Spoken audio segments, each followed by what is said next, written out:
उम, मेरे सामने बैठी हुई हैं परम विदुषी रुक्मिणी वर्मा जी। आप हमारी दीदी हैं और मैं आपको प्रणाम करती हूँ, नमन करती हूँ दीदी आपको मैं। एक प्रश्न है मेरा जो शायद बहुत से लोगों का होगा, सबके मन में ये जिज्ञासा आती होगी।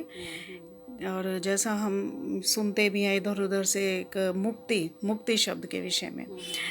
तो अभी तक थोड़ा हमें भ्रम है इसके बारे में कि मुक्ति होने के मायने क्या हैं, मुक्ति होने का मतलब क्या ये है कि फिर से कभी हमें जन्म नहीं मिलेगा, हम जन्म मरण के चक्र से बिल्कुल ही मुक्त हो जाएंगे, या एक बहुत लंबे अंतराल के पश्चात आत्मा को फिर से पृथ्वी पर आना पड़ता है और उसको शरीर धारण करना पड़ता है। तो ये थोड़ा सा एक भ्रम है हमारे मन में, क्लियरिटी नहीं है इसके विषय में। तो क्या सत्यता है, थोड़ा हम आपसे जानना चाहते हैं, तो हमारा मार्गदर्शन करिए प्लीज़। ठीक है मंजू जी, ये आपने बहुत ही उत्तम प्रश्न किया है। और ऐसी कुछ भ्रांतियाँ आजकल समाज में हैं भी कि लोग ये समझते हैं आज के परिवेश में कि शरीर छूट गया तो मुक्ति मिल गई, है ना। या स्वर्ग से मुक्ति, पितृलोक से मुक्ति, मतलब अन्य बातें सुनने को मिलती है। देखो, मुक्ति का मतलब मुख्य तो जो शास्त्र में है वो यही है कि हमारे कर्माशय से हमें मुक्ति मिल जाए। जब कर्म ही नहीं रहेगा तो भोग के लिए शरीर कैसे मिलेगा। और इस विषय में भी मुक्ति हमारे शास्त्रों में दो प्रकार की बताई गई, एक सदेह मुक्ति, एक जीवन मुक्ति, इसे सदेह मुक्ति कहते हैं। और दूसरी मुक्ति होगी विदेह मुक्ति, यानी कि मरने के बाद फिर जन्म लेना पड़े, यह है विदेह मुक्ति। और सदेह मुक्ति कि जीवन रहते हुए भी हमें मोक्ष का सुख मिल सके, हम अपने आप को मुक्त समझे। और होता भी है ना। क्योंकि जो असंप्रज्ञात समाधि होती है उसमें व्यक्ति जीवन मुक्त महसूस करता है। केवल एक ये चोला है, जब ये छूट जाता है तो उसकी विदेह मुक्ति हो जाती है। तो कुछ लोग जो भक्ति प्रधान होते हैं वो मुक्ति के चार प्रकार उन्होंने अपनी कल्पनाओं के आधार पर, अपनी भावनाओं के आधार पर शास्त्र में चार प्रकार के ऋषि मुनियों ने ये मुक्ति बताई है।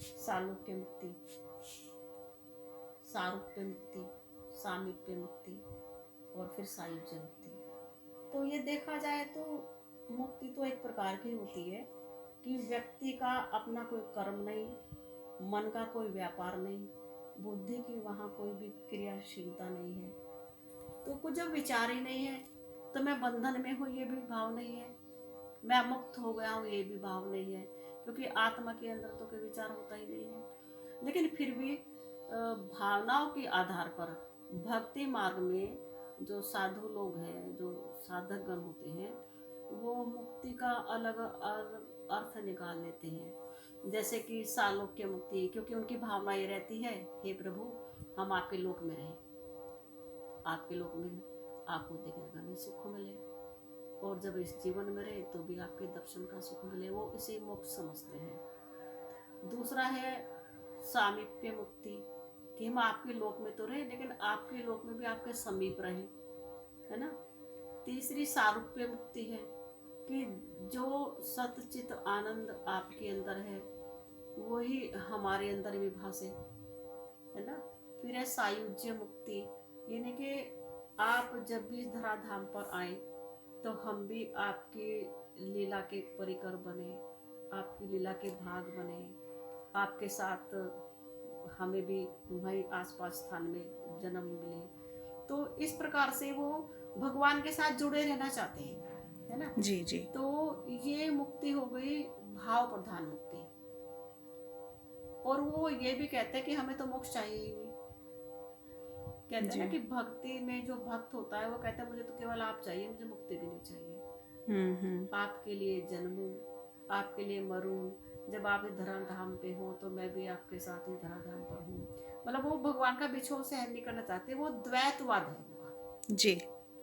वो द्वैतवाद में ही जीना चाहते हैं, द्वैतवाद का ही वो रस चखना चाहते हैं।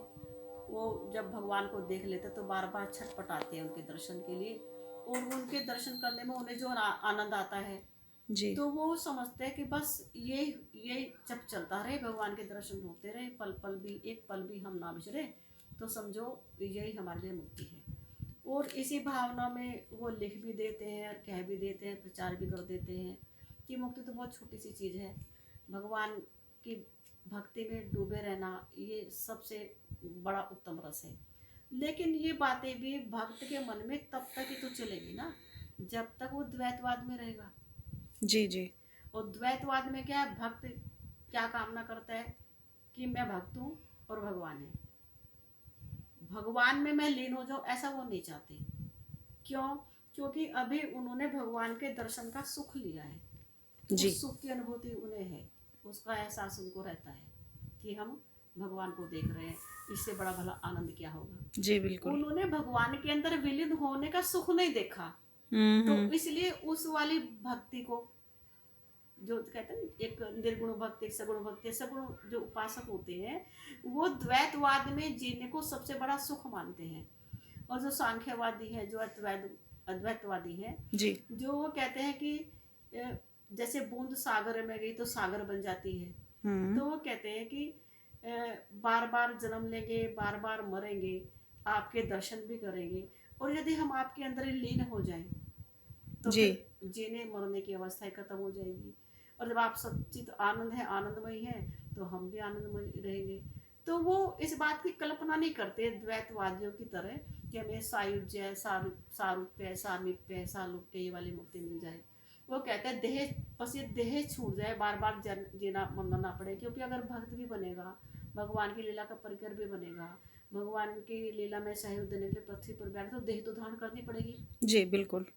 जब देह धारण करता है तो उसको गर्भ में भी आना पड़ता है, जी। गर्भ के भी उसको सुख दुख का आभास होता है। और हम्म। जब गर्भ से बाहर आता है तब भी को सुख दुख, हानि लाभ, जीना मरना, भोग प्यास, सब ये सब चलता है उसके साथ। जैसे कि मीराबाई का भी दुख है ना, वो ठीक है, वो भक्ति में है, लेकिन उनके रास्ते में भी जब कांटे आते हैं तो वो भी रो पड़ती जी जी है ना, वो भी भगवान के दर्शन के लिए। और वो भी तुलसीदास जी को एक प्रत लिखती है कि मैं क्या करूं, मेरी राह में इतने कांटे, जैसे मेरे तार भगवान से जुड़ते हैं फिर कुछ ना कुछ आफत आ जाती है, तो फिर मुझे क्या करना चाहिए। तब वो लिखते हैं कि एक लिख का लिख के लागी पी लागी है, तो आप इसके जंजाल से निकलो, है ना। जी तब वो जी घर जी छोड़ के जाती है, अर्थात उसको भी दुख की अनुभूति जी है ना। ऐसी गोपियां हैं, वो अपने घर नहीं जाती है ना, वो घर के काम नहीं करती हैं, वहीं वन प्रदेश में, मधुवन में, वृंदावन में, कुंजगली में, वो कभी कदम के पेड़ के नीचे, कभी यमुना के तट पर, कभी कहाँ यहाँ ऐसा हुआ था, तब वो भी उसमें एक तरह के देखो तो वो भी उनकी याद में एक झूला सा झूलती हुई, एक भटकन सी, मतलब एक तलाश, एक तड़प उसमें है, एक विरह की जो अवस्था है उसमें भी कष्ट है, पर वो कष्ट आनंद वाले है ना, उस जी जी रोने में भी आनंद है। पर कहना चाहिए कि अनुभूतियां तो तब भी आत्मिक होती है, सुख दुख हम्म। की, हानि लाभ, जीना मरना, मानपन, इस धीरे धीरे ऊपर उठता है। लेकिन उस भाव आवेग में वो कह देता है कि भाई मुझे मुक्त नहीं चाहिए, मुझे केवल आप चाहिए। जी लेकिन यदि भगवान के दर्शन करके भी यदि उनके मन में ये तमन्ना है, तो ये तो उनका एक बहुत बड़ी मोहब्बत है ना। उसमें व्यक्ति अपने प्रेमी को अपने संग देखता है, उठता है, बैठता है, लिपटता चिपटता है, तो वो उनका प्यार भाव है, ये हर प्रकार से नमन करने योग्य है। लेकिन जब उनकी ये वाली अनुभूति भी परिपक्व हो जाती है, क्योंकि जब गोपियाँ परिपक्व अवस्था में आई तो कृष्ण का नाम भूल गई, वो अपने देह का भान भी भूल गई, और वो कृष्ण में हो गई। हम्म नाम याद करने वाला दूसरा मन होता है ना। जी तो कृष्ण में हो गई। अब वो कदम के पेड़ के पास जाते, यहाँ मैंने चीर चुराया था, है ना, यहाँ मैंने इस असुर का वध किया था, यहाँ मैंने कालिया को नाथा था, यहाँ मैंने ये कर किया था, यहाँ मैंने ये क्या कहता है, यहाँ मैंने गागर फोड़ी थी, यहाँ मैंने मटकी फोड़ी थी, यहाँ मैंने भैया मरोड़ी थी। तो वो कृष्णो हम, जैसे शिवो हम, कृष्णो हम, रामो हम, मैं ही राम हूँ, मैं ही कृष्ण हूँ। अर्थात उनके उस जीवन मुक्त में भी वो एक प्रकार की ऐसी मुक्ति का अनुभव कर रहे हैं कि वो खुद है वो सब कुछ, उन्हें दुनिया नहीं दिखाई दे रही, उन्हें अपना शरीर भी नहीं दिखाई दे रहा है, उन्हें केवल एक अनुभूति है, कृष्ण, मैं ही कृष्ण हूँ। तो उस ये परिपक्व अवस्था, वो अद्वैत अवस्था में आ गए। हम्म तो ये जो शास्त्रों में वर्णन है, ये परिपक्व से पहली अवस्था है कि वो मुक्ति नहीं चाहते, क्योंकि जब वो कृष्ण आयम हो गए तो भगवान के लिए मुक्ति की कामना ही नहीं है, विचार ही नहीं है, न बंधन का न मुक्ति का। तो जो अपरिपक्व अवस्था है, उस अवस्था में ये बातें आती है। तो जो अद्वैतवाद में है, उनका भी है कि विचारों में क्या जीना, है ना। वो कहते हैं जो आप हैं सो मैं हूँ, ठीक है, तत्वमसि, जी वो तत्व मैं हूँ, अस्मि मैं हूँ। तो इस पद की अनुभूति हो जाती है ऐसा प्रज्ञात समाधि में। जी जी वो निर्गुणा समाधि है, उसमें जी कोई जी विचार ही नहीं है, कोई तर्क नहीं है, कोई अनुभूति नहीं है, बस अस्मि अस्मि प्रत्यय भागता है। तो ये उनकी एक जीवन मुक्ति है, देह रहते हुए समाधि में जो मुक्ति का अनुभव होता है, ये सदेह मुक्ति है। और इस असंप्रज्ञात समाधि में जितने भी कर्माशय में बीज पड़े हैं, वो सारे सारे दग्ध हो जाते हैं, जल जाते हैं। अब एक रत्ती मात्र भी उनके कर्म का संस्कार ऐसा कर्माशय में नहीं रहता जिसे भुगतान करने के लिए उनको देह धारण करनी पड़े, है ना। तो वो कहते हैं कि फिर केवल्य तो यही है कि देह भी खत्म हो जाए, क्योंकि एक कच्ची में होती है, एक पक्की में होती है। कच्ची में होती है जो देह में रहते हुए कि ये काम मैंने किया, मैं भक्त हूँ, मैं साधना करता हूँ, मैं तपस्या करता हूँ, मुझे दर्शन मिले, ये कच्ची में है। संसार की मैं भी कच्ची में है, मैं इतना बड़ा सेठ हूँ, कार कोठी वाला हूँ, ये सब हूँ। एक होता है पक्की में, कि जब तक ये शरीर है जी तब तक आत्म साक्षात्कार की जो अनुभूति है, ईश्वर के दर्शन की अनुभूति है, जो अपने में रमण करने की अस्मि प्रत्यय तो तब भी चलेगा जब तक दे रही। असंप्रज्ञात समाधि में भी अस्मि प्रत्यय रह जाता है जी ना, जी जी महतत्व जिसे कहते हैं। क्योंकि प्रकृति और पुरुष के संयोग से जो महतत्व है, उससे ही फिर वो विकारग्रस्त होकर के पंचभूत, और फिर पंचभूत की तन्मात्राएं, फिर ये जगत पूरा ब्रह्मांड की रचना होती है। तो ये महतत्व तब तक बना रहेगा, अस्मि तब तक जब तक ये देह है। लेकिन जब ये देह, ये सारे कर्म व्यापार खत्म हो जाएंगे, कर्माशय में एक भी जब तक पड़ा तब तक देह हमें बार बार मिलती है, और जब वो खत्म तो फिर हमारा शरीर भी नष्ट हो जाता है ना। जी जी इसके भी जो तत्व है ये भी घुलने लग जाते हैं, और ये भी विराम पा जाता है। अब इसकी तो सांसारिक गति हो जाती है, जल समाधि, भू समाधि, या फिर अग्नि समाधि। और उसके बाद फिर इसको देह धारण नहीं करना पड़ता, क्योंकि कोई कर्म ऐसा है नहीं जो स्वर्ग लोक में किसी लोक में जाए। और वही उसके मन में ये भी इच्छा नहीं रहती कि मैं भगवान के लोक में रहूं या उसमें रहूं, क्योंकि वो तदाभास हो रहा है ना। जी उसको एक आभास है कि वो जैसे एक घटाकाश होता है, एक महाकाश होता है, चिदाकाश होता है। घटाकाश, घट के अंदर जो खालीपन है, वो घट का जी आकाश है, जी छोटा आकार है, घटाकाश है। जब घट फूट जाता है तो महाकाश में विलीन हो जाता है। फिर महाकाश से भी ऊपर चिदाकाश है जो सर्वत्र है?